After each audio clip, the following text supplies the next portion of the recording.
Grandma, why does Mommy say your room is going to be mine after Christmas? The entire dining table went silent so fast that I could hear the grandfather clock ticking in the hallway behind me. I still remember the way my fork froze halfway to my mouth, a piece of sweet potato balancing on the edge while 12 people suddenly found something very interesting to stare at besides me. My grandson Ethan sat beside me in his little plaid shirt, completely unaware that he had just shattered the warm picture-perfect Thanksgiving dinner his mother had spent all day trying to create. Ashley let out a nervous laugh first. "Honey, that's not what I said," she replied quickly, reaching for her wine glass without looking at anyone directly. "But children don't know how to lie smoothly. That's what makes them dangerous in families like mine."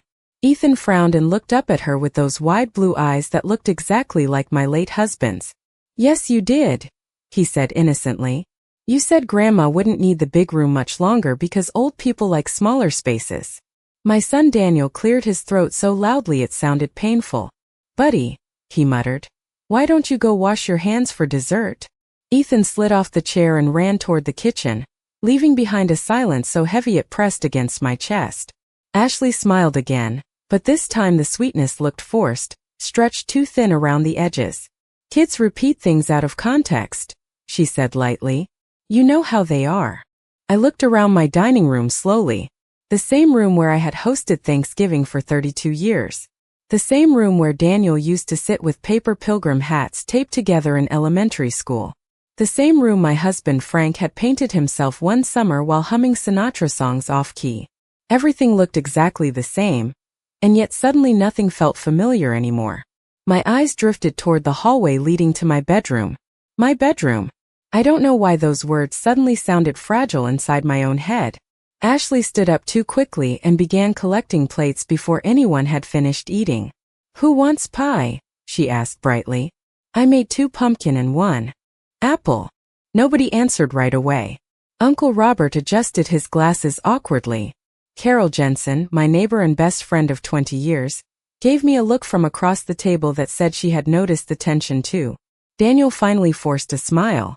"Mom, the turkey was great," he said almost desperately. "Best you've ever made." I nodded politely, but my appetite had vanished. Something cold had settled quietly into my stomach, and it wasn't from the cranberry sauce.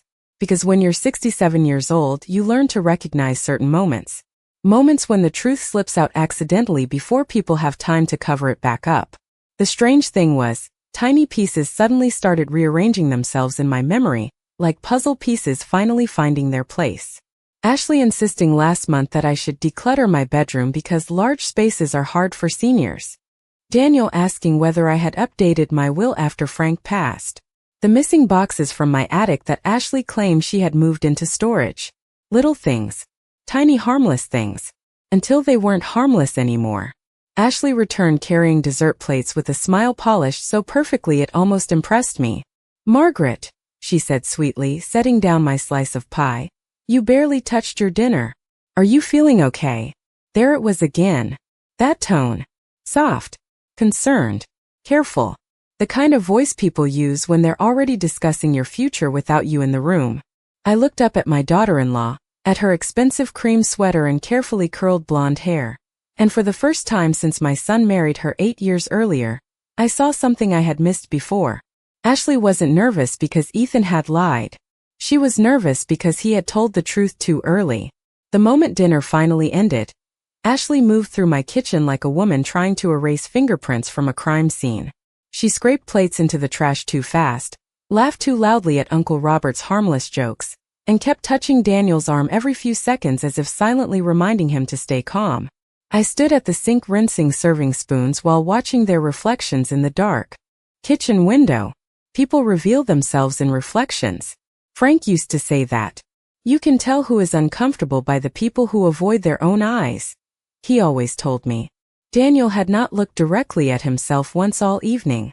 "Mom, sit down," he said suddenly behind me. "You cooked all day." I dried my hands carefully on a dish towel.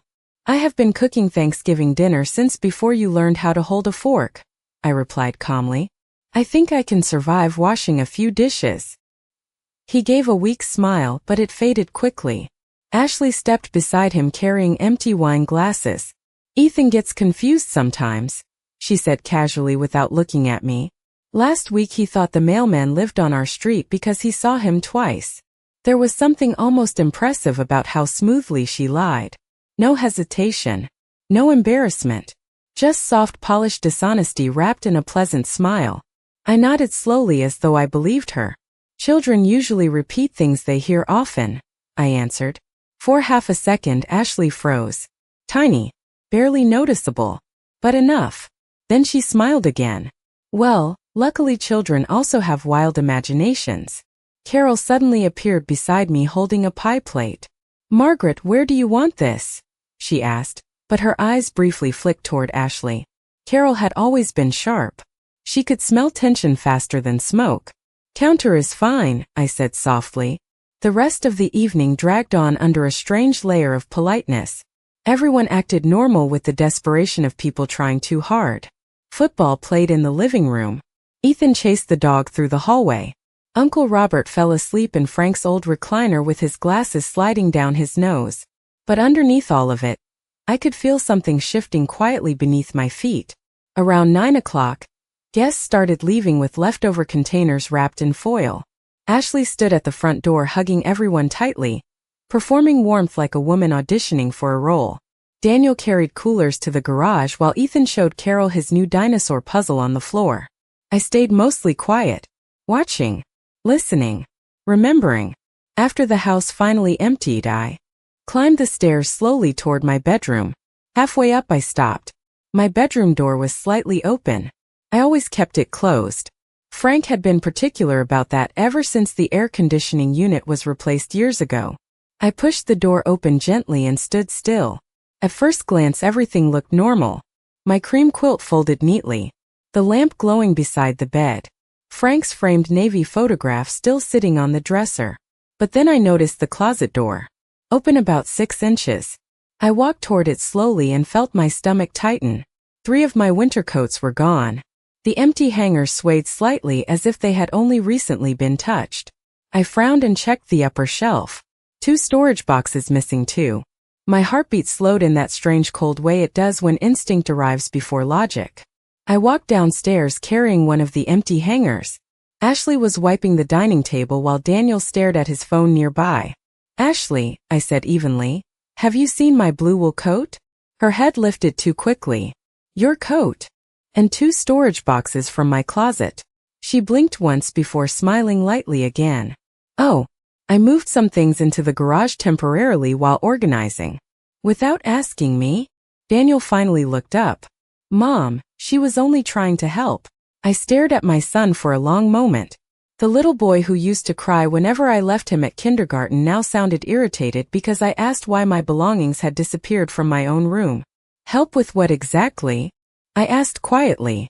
Ashley folded the dish towel carefully before answering. Honestly, Margaret, this house has a lot of clutter. We thought maybe simplifying things would make life easier for everyone. We. Not you. Not me. We. The word hung in the room like smoke. I nodded once and turned back toward the staircase. Well, I said softly, next time you decide to reorganize my life, I would appreciate being included in the conversation. Upstairs, I closed my bedroom door and locked it for the first time in nearly 30 years. Then I sat alone on the edge of my bed staring at the empty hangers in my hand, while a question quietly settled into my mind like ice forming over water. How long had they been preparing for a future that did not include asking my permission? The next morning I woke up before sunrise the way I always did after a stressful night. At my age, worry has a way of becoming its own alarm clock. The house was quiet except for the hum of the refrigerator downstairs, and the soft rattling of rain against the kitchen windows. For a few peaceful seconds, I almost convinced myself I had imagined the strange tension from Thanksgiving dinner. Then I looked toward my closet and saw the empty spaces where my coats used to hang. Reality returned immediately. I slipped on my robe and walked downstairs carefully. Ashley and Daniel were still asleep, but I could hear Ethan snoring softly through the partially open guest room door. The smell of stale coffee lingered faintly in the kitchen from the night before. I started a fresh pot and stood at the counter staring out into the backyard where Frank used to spend entire Saturdays trimming hedges with military precision. This had been our home for 34 years. Every inch of it carried pieces of our lives. The pencil marks inside the pantry door measuring Daniel's height as a child. The cracked patio stone Frank always promised to replace. The dining room chandelier we bought secondhand because we could not afford the expensive one at Macy's. Nothing in this house happened by accident. We worked for every single inch of it. Around 7:30, I heard footsteps upstairs. Ashley appeared first, wrapped in an expensive cream cardigan, her blonde hair perfectly brushed despite the early hour. Some women wake up looking polished. Ashley woke up looking prepared. "Good morning," she said sweetly as she opened the refrigerator. "You are up early." "Old habits," I replied evenly. She poured almond milk into a glass and avoided looking directly at me. "About yesterday," she began carefully. "I hope Ethan did not upset you." I stirred my coffee slowly. Children usually say honest things before adults teach them not to. Her jaw tightened slightly before the smile returned. "I think maybe you misunderstood what he meant." "Did I?" For a moment neither of us spoke. Rain tapped steadily against the windows while the coffee maker hissed behind me. Ashley finally turned toward the counter. "Margaret, nobody is trying to push you out." Interesting choice of words again. Push you out. Not nobody discussed changing rooms. Not nobody touched your belongings. She skipped directly to the accusation itself. That told me more than she realized. Daniel walked in a minute later wearing sweatpants and rubbing his eyes. "Morning," he muttered. Ashley kissed his cheek immediately, almost strategically, then handed him coffee before he even asked. I watched them quietly. Married couples often communicate entire conversations without speaking. Daniel looked exhausted. Ashley looked alert. "I have to make a few calls today," Ashley said casually while checking her phone. "The contractor is finally getting back to me about the downstairs renovation." My eyes lifted slowly. Renovation? Daniel nearly choked on his coffee. Ashley blinked once as though she had forgotten I was sitting there. "Just ideas," she said quickly. "Nothing serious." But I noticed something then. Daniel did not look surprised. He looked nervous. There is a difference. Later that afternoon, I drove to the grocery store mostly to clear my head. Carol called while I was standing near the produce section comparing apples. "You sounded quiet yesterday," she said immediately. "What is going on?" I hesitated before answering. "I think Ashley and Daniel may be planning something involving the house." Carol was silent for a second. "Margaret," she said carefully, "I did not want to say anything yesterday, but Ashley made a strange comment while you were upstairs." My grip tightened around the shopping cart handle. "What comment?" "She told your cousin Linda that after the holidays the house was finally going to have enough space for entertaining properly." Cold spread through my chest again. "Enough space," I repeated quietly. That was exactly her wording. Carol lowered her voice. "Honey, I think you need to start paying attention very carefully." On my drive home, rain blurred against the windshield while memories kept replaying in my head one after another. Ashley encouraging me to donate old clothes. Ashley asking detailed questions about the mortgage after Frank died. Ashley insisting I should consider a downstairs bedroom because stairs were dangerous for seniors. Piece by piece, the picture became clearer. This was not sudden. This had been happening slowly for months right under my nose. When I pulled into the driveway, I noticed the garage door slightly open. Inside, stacked near the back wall beside old Christmas decorations, were my missing storage boxes. But now they had bright orange stickers across them labeled Donate. I stood there staring at those stickers for a very long time before one quiet realization settled fully into place. They were not preparing to reorganize the house. They were preparing to reorganize my existence inside it. That night I carried the storage boxes back into my bedroom one by one without saying a word to anyone. Ashley watched from the kitchen doorway while pretending to scroll through recipes on her phone, but I could feel her eyes following every movement I made. Daniel stayed in the living room with the television louder than necessary, the universal sound of a man avoiding conflict inside his own home. By the time I finished stacking the boxes beside my dresser, my lower back ached and my hands smelled faintly like dust and cardboard. I sat carefully on the edge of my bed and looked around the room that Frank and I had once painted pale blue together during one brutally hot August 30 years ago. Back then we could not afford air conditioning upstairs yet, So we slept with box fans humming beside the windows and laughed about how the paint fumes probably killed brain cells. We were young enough to think exhaustion was temporary and love could fix almost anything. Frank used to say this room was the first place in his life that ever truly felt safe. The thought of strangers discussing renovations to it made my chest tighten in a way I could not fully explain. The next few days became an education in silence. Once you realize people are hiding something, you begin noticing details you ignored before. Ashley lowering her voice whenever I entered the kitchen. Daniel stopping conversations mid-sentence when I walked into the room. Doors closing gently but quickly. Text messages arriving late at night followed by whispered conversations downstairs after they thought I had gone to bed. One afternoon I came home from the pharmacy earlier than expected and found Ashley standing inside my bedroom. She jumped slightly when she saw me. "Oh," she said quickly, pressing a hand against her chest. I was just bringing up fresh towels. But there were no towels in her hands. Instead she stood near my dresser where Frank's old paperwork cabinet remained locked. "You startled me," she added with a nervous laugh. I looked directly at her. "Funny," I replied calmly. I was about to say the same thing. For a second her smile disappeared completely. Then she brushed invisible lint from her sweater and walked past me into the hallway. I was only trying to help. That phrase again. Always help. Always concern. Always kindness wrapped around intrusion. After she left, I checked the cabinet immediately. Nothing appeared missing, but one drawer was slightly crooked as though someone had pulled it too hard. I sat beside the cabinet slowly and rested my hand on top of it. Frank kept every important document in there. Insurance papers, tax returns, mortgage statements, the deed to the house. He used to joke that if the world ended, that cabinet would survive longer than we would. Suddenly I understood why Ashley had been hovering around it lately like a cat circling a locked bird cage. That evening Carol invited me over for coffee. Her house smelled like cinnamon candles and laundry detergent, comforting in the way familiar places often are when your own home no longer feels steady. "You look tired," she said gently as she handed me a mug. I stared into the coffee for a moment before speaking. I think they assumed I would simply fade into the background after Frank died. Carol frowned. "What do you mean?" "I think Ashley believes this house already belongs to Daniel." Saying the words out loud made them feel heavier somehow. Carol leaned back slowly. "Does it?" I looked at her over the rim of my cup. No, the answer came immediately because Frank had been extremely careful after watching his own mother lose property during a messy probate battle decades ago. The house remained entirely in my name after his death. Every payment, every tax bill, every document. Mine.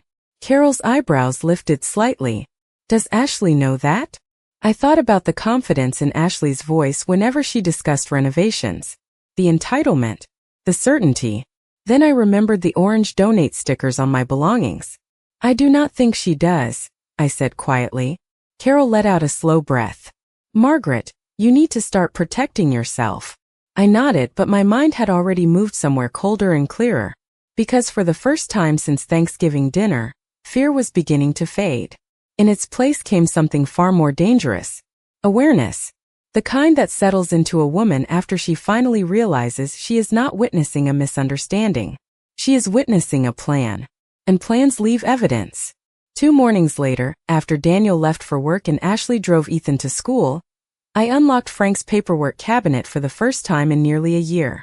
The metal key still stuck slightly the way it always had, and the familiar click echoed softly through the bedroom. Dust floated through the pale winter sunlight as I opened the top drawer and carefully pulled out the thick blue folder labeled property documents. My hand stayed surprisingly steady, maybe because deep down I already knew what I was going to find.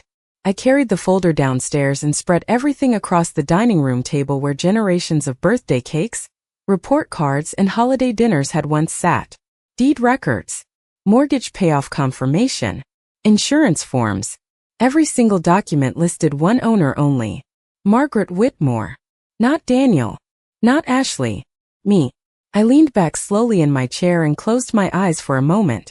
Frank had protected me even after death without realizing how much I would eventually need it. Years earlier, after attending the ugly probate battle involving his cousin's family, Frank insisted we restructure everything carefully. Children change when money and houses get involved, he told me one night while balancing the checkbook at this very table. I remember arguing with him back then. Daniel was a good boy. Honest. Loving. Sensitive. I hated hearing Frank speak cautiously about our own son. But age teaches painful lessons. Sometimes good boys grow into weak men when stronger personalities begin steering their lives for them. Around noon I drove downtown to the county records office just to confirm everything independently. I did not want assumptions anymore. I wanted facts. The clerk behind the counter wore reading glasses attached to a silver chain and smelled faintly like peppermint gum. After typing for several minutes, she smiled politely. Yes, ma'am.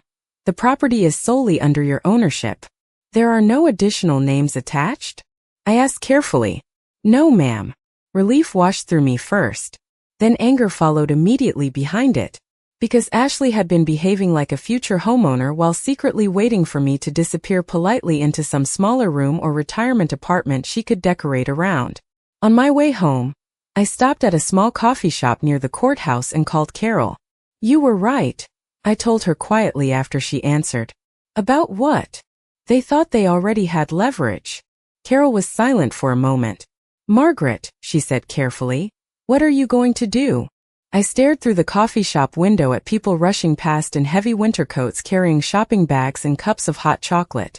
Christmas decorations already hung from every street lamp downtown. Everything looked cheerful, normal. Meanwhile, my family had apparently been planning my gradual removal from my own life. I am going to pay attention, I answered finally. Very careful attention. That evening Ashley greeted me unusually warmly when I walked through the front door. I made pot roast, she announced brightly. Your favorite. I nearly smiled at the timing. Guilt often makes people generous. During dinner, Ethan talked excitedly about his school Christmas concert, while Daniel mostly stayed focused on his plate. Ashley kept steering the conversation toward future plans. We should host Christmas Eve this year, she said casually. This house is perfect for entertaining if we make a few updates. I sipped my iced tea slowly. What kind of updates? Ashley exchanged a quick glance with Daniel before answering. Nothing major. Maybe opening up the downstairs more. Modernizing the layout. Interesting, I said calmly. Sounds expensive. Well, Ashley replied with a small laugh, it is an investment in the future. Daniel suddenly cleared his throat and changed the subject so abruptly it almost looked painful. But the damage was already done. Ashley had started speaking about the house the way people discuss property they believe will eventually belong to them. After dinner, while Ashley bathed Ethan upstairs, Daniel stayed behind in the kitchen pretending to organize leftovers. Finally, he sighed heavily without looking at me. Mom, he said quietly, Ashley means well. I folded a dish towel carefully before answering. That sentence usually appears right before someone crosses a line. His shoulders tensed. Nobody is trying to hurt you. Hurt. Again, nobody denied the plan itself. Only the emotional consequences. I looked at my son standing under the warm kitchen light and suddenly saw exhaustion all over him. The tired eyes. The nervous posture. The constant tension every time Ashley entered the room. For the first time, I wondered how much of this had truly been his idea. Daniel, I asked softly, did you ever plan on discussing these renovations with me before deciding where I belonged in the house? His face drained of color so quickly that he answered my question without speaking at all. Daniel stood frozen beside the kitchen counter with one hand resting on a container of leftover mashed potatoes like he had forgotten why he picked it up in the first place. Sometimes silence answers a question more honestly than words ever could. I watched my son carefully while the dishwasher hummed softly behind us. He opened his mouth twice before finally speaking. Mom, it was never supposed to happen like this. There it was.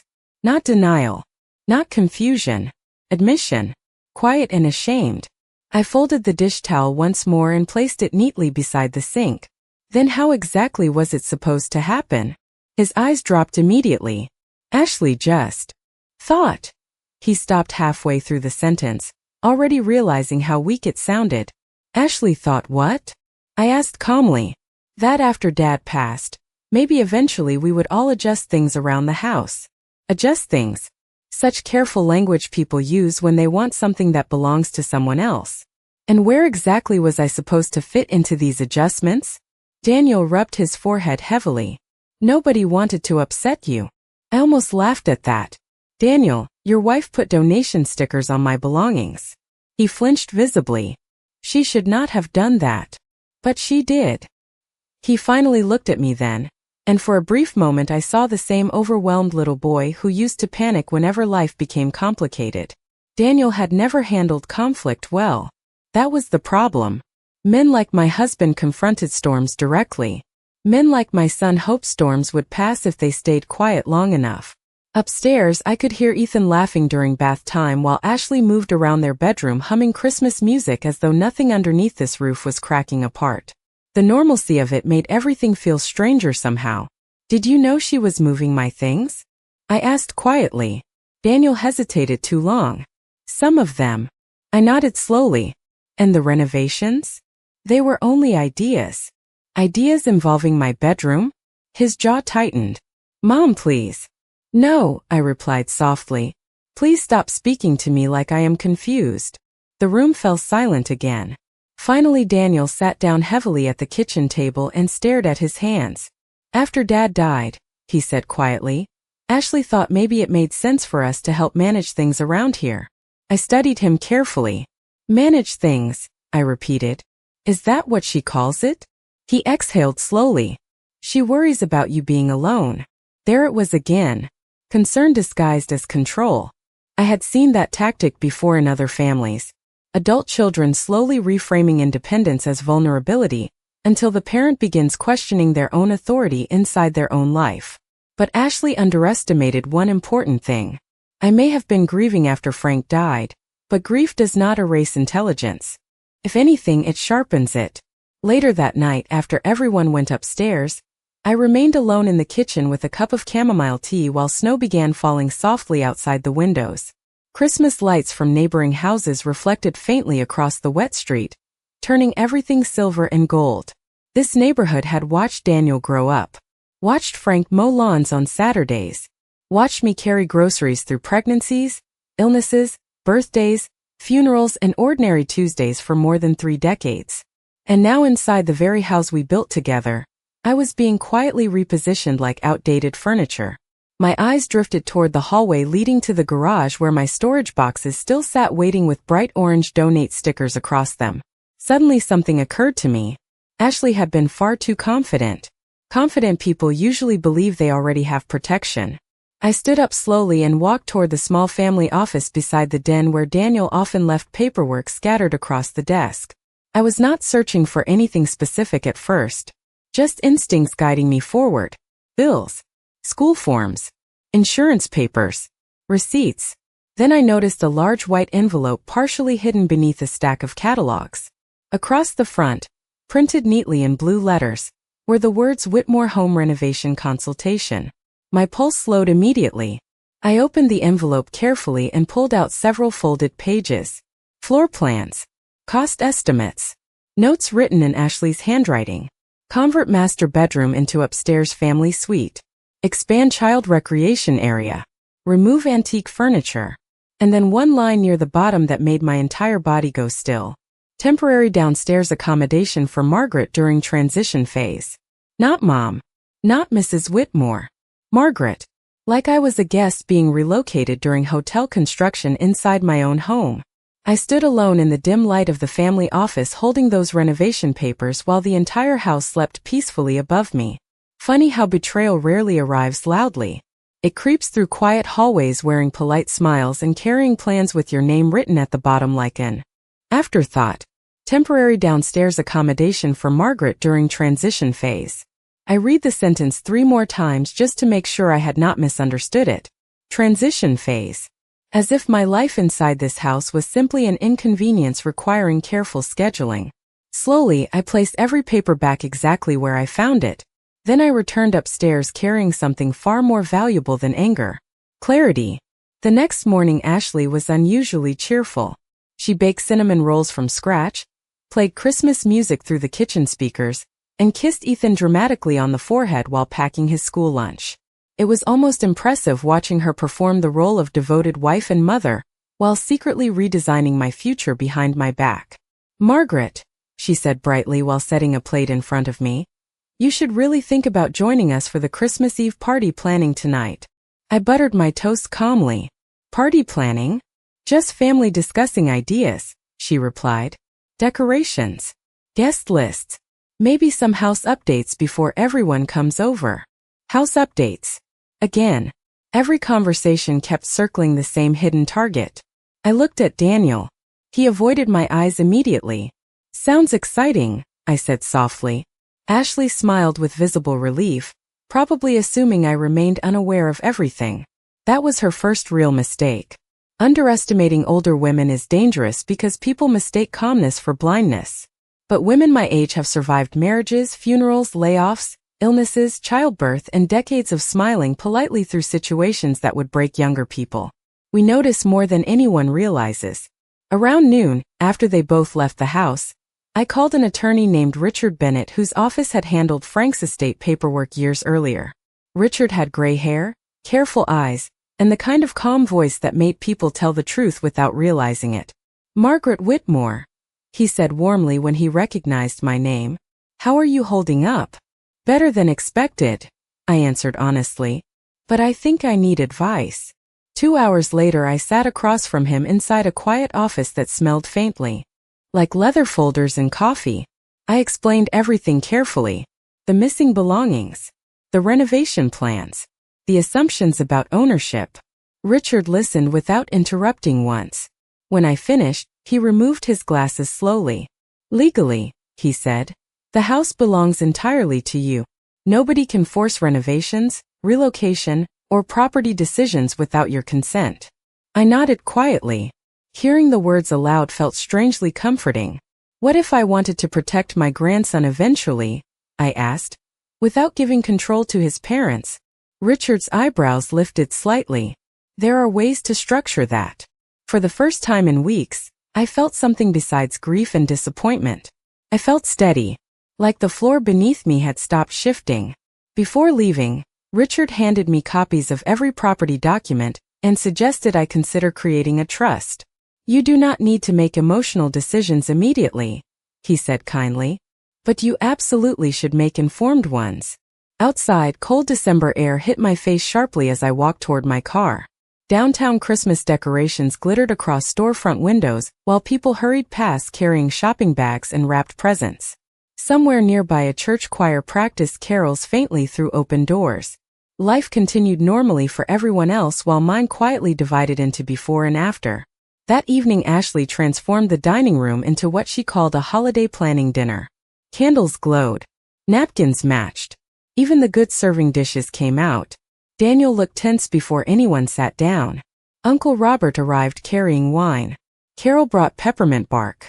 Ethan bounced around excitedly wearing reindeer pajamas despite Ashley repeatedly telling him to change. Through it all, Ashley floated across the room smiling like a woman already hosting inside her dream home. During dessert, she finally lifted her wine glass lightly. "I think this Christmas is going to mark a wonderful new chapter for this family," she announced warmly. "Fresh starts, new memories, new traditions." Her eyes drifted toward me briefly while she spoke. There it was, not even subtle anymore. Uncle Robert nodded, politely without noticing anything unusual, but Carol nearly stopped chewing. I placed my fork down carefully and returned Ashley's smile with one of my own. "I completely agree," I said softly. "I think some very important changes are coming." For one brief second, Ashley looked pleased. She thought I was surrendering. That was her second mistake. I learned something important in the days that followed. People do not usually collapse all at once. They reveal themselves in small moments that only become obvious when you look back at them as a whole. After that Christmas planning dinner, the atmosphere inside the house changed completely. Not openly, not dramatically, but in subtle ways that only I seemed to notice. Ashley stopped pretending I was fully included in conversations. Daniel started answering me with shorter sentences, as if every word needed to be carefully measured. Ethan became the only person in the house who still spoke to me without hesitation, which somehow made everything more painful and more honest at the same time. One afternoon I returned from grocery shopping and found a professional-looking woman in my kitchen measuring cabinet space. She introduced herself as a design consultant. Ashley asked me to evaluate layout options for modernization, she said politely while holding a clipboard. I set my bags down slowly. Without speaking to me first? I asked. The consultant looked uncomfortable immediately. I believe your daughter-in-law said this was already approved. I did not correct her. I simply nodded and waited until she finished taking measurements before she left. When the front door closed, I walked into the living room where Ashley was reviewing her phone. We need to talk, I said calmly. She smiled without looking up. Of course. I placed the renovation documents I had previously found onto the coffee table, the same ones listing my home as a transitional space for me, rather than my permanent residence. Ashley's eyes flickered for a fraction of a second before she recovered her expression. Oh, those, she said lightly. That was just early planning. Early planning that assumes I am relocating inside my own home, I replied. Daniel appeared in the hallway at that exact moment, sensing tension the way he always did but never fully understanding how to step into it. Ashley stood up immediately and walked toward him. Honey, I think your mother is misunderstanding things again, she said softly. That sentence. Again. Misunderstanding. I looked at my son. Daniel, did you know she hired a design consultant to measure my kitchen without asking me? Silence. That same silence I had begun to recognize as a form of agreement rather than confusion. Daniel rubbed the back of his neck. Mom, it is just planning. Planning for what? I asked. For me to become a guest in my own house? Ethan suddenly walked into the room holding a drawing he had made at school. He ran straight to me without hesitation. Grandma, look, he said proudly. I smiled and took the paper from him. It was a drawing of our house, but something was different. My bedroom window had been colored over in gray crayon. I looked at Ethan. What is this part? I asked gently. He shrugged. Mom said that room is going to be different soon. The room went completely silent. Even Ashley did not speak immediately. I placed the drawing carefully on the table and stood up. I think I understand now, I said quietly. Understand what? Ashley asked carefully. I looked at her directly for the first time without softness. I understand that you have been making decisions about my home, while waiting for me to accept them later. Daniel tried to interrupt. Mom, please do not make this bigger than it is. I turned to him slowly.